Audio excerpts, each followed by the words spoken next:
San Juan Beach sa La Union. Hello guys, ito yung summary ng video namin nung pumunta kami sa may San Juan Beach sa La Union, Pangasinan noong December 29. So yan yung pagdating namin, kakain na kami. Yan ay mga 2 p.m. na at kami ay kumain muna bago kami naligo at mainit nga.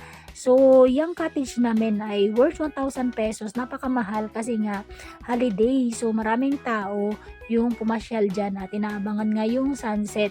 Kaya kahit na mahal yung cottage, napakuha pa rin kami kasi kailangan namin may paglagyan ng gamit at kakain nga din kami.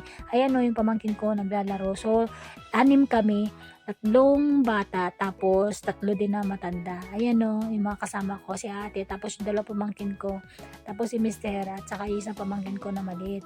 Tapos ayan, meron din kami tambay moments. Actually, ang dami namin tambay dyan kasi kapag kami maligo dyan sa dagat, tingnan nyo naman ang alon, galit na galit.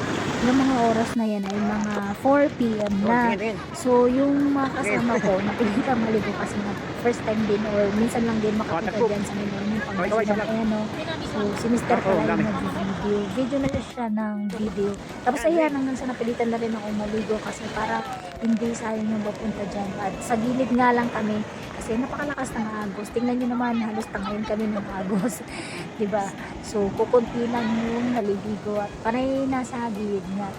Tapos meron kami moment ni Mister. Ayan o. So, kami ay tumambay lang din. Dala-dala pa rin namin yung aming camping chair. So, gamit namin yung aming camping chair.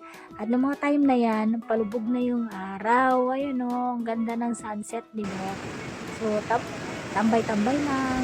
Ayun o.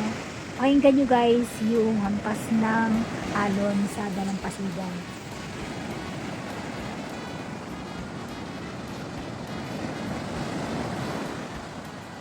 Masarap talaga tumambay sa beach, lalo kapag sunset. Tingnan nyo naman kung gaano kaganda yung paglubog ng araw guys. At ito pala yung huling gala namin noong taong 2024. O diba, ang saya at ang ganda ng aming tambay dyan.